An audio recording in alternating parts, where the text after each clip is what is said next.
밤사이 미국 뉴욕 증시는 미 기업 실적 관망세의 혼조세로 마감했습니다. 미국 정부가 한국을 포함한 8개국에 한시적으로 적용했던 대이란 제재 예외 조치를 연장하지 않기로 함에 따라 국제 유가는 급등했습니다. 취재기자 연결해서 알아보겠습니다. 장가희 기자. 장가입니다. 네, 먼저 밤사이 뉴욕 증시 마감 상황부터 전해주시죠. 네, 밤사이 뉴욕 증시는 혼조세로 마감했습니다. 다우지수는 0.18% 떨어진 26,511.05의 장을 마쳤고 나스닥은 0.22% 상승한 8,015.27에 S&P 500 지수는 0.10% 오르며 장을 마감했습니다. 네, 오늘 증시가 혼조세를 보인 이유, 아무래도 실적 발표를 지켜보자는 심리 때문이겠죠? 네, 맞습니다. 이번 주 주요 기업들의 본격적인 1분기 실적 발표가 예정된 만큼 투자자들의 관망 심리가 작용한 것으로 보입니다. 이번 주 코카콜라와 트위터, 페이스북, 아마존 등 주요 기업들이 일제히 1분기 성적표를 공개합니다. 지난주까지 S&P 500 기업 가운데 15%가 실적을 발표했고 이 가운데 대부분이 시장 예상치를 웃도는 결과를 내놨습니다.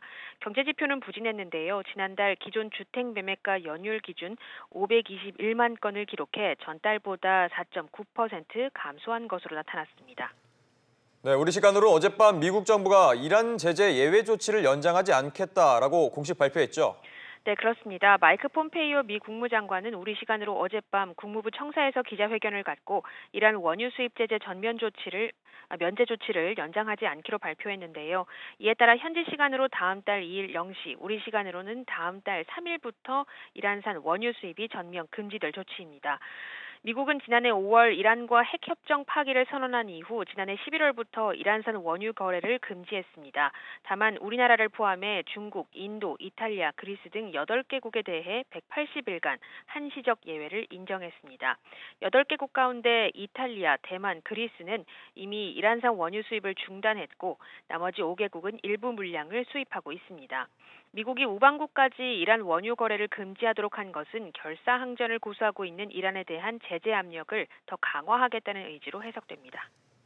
네, 이란도 미국에 맞대응하는 모습을 보였잖아요. 맞습니다. 이란은 원유 수송로인 호르무즈 해협을 봉쇄하겠다고 위협했습니다. 호르무즈 해협은 걸프 해역의 입구로 사우디, 쿠웨이트, 아랍에미리트, 이라크 등 중동 주요 산유국이 원유를 수출하는 요로입니다. 전 세계 원유의 해상 수송량 가운데 3분의 1을 차지합니다. 이란은 서방과의 긴장이 고조될 때마다 해협 봉쇄 위협으로 맞대응했지만 실행한 적은 없습니다.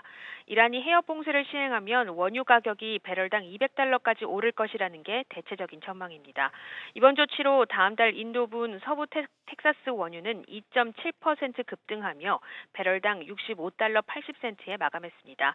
이는 연중 최고치로 유가는 추가 상승 가능성에 무게가 실리며 주식시장에 부담을 주기도 했습니다. 네, 장 기자, 삼성은 결국 폴더블 폰 출시를 연기했군요. 네, 그렇습니다. 삼성전자는 오는 26일로 잡혀있던 갤럭시 폴드 미국 출시를 잠정 연기한다고 현지 시간으로 어제 밝혔습니다. 삼성전자는 출시를 앞두고 지난주 미국 언론 등에 체험용으로 갤럭시 폴드 수십 대를 대여했습니다. 하지만 일부 언론이 화면이 튀어나오거나 깜빡거리고 검게 변하는 불량 문제를 제기했는데요. 삼성전자는 현재 문제가 발생할 제품을 회수해 경기도 수원 본사에서 원인을 분석하고 있습니다. 삼성전자는 기존 화면 결함이 사용자가 화면 보호 필름을 제거해 발생한 문제라는 입장이었지만 이번 분석으로 제품 자체 결함 가능성도 살펴볼 계획입니다. 앞서 삼성전자는 어제 중국과 유럽 일부에서 열려던 현지 언론 사정 공개 행사도 잠정 연기했습니다. 지금까지 SBS CNBC 장가입니다.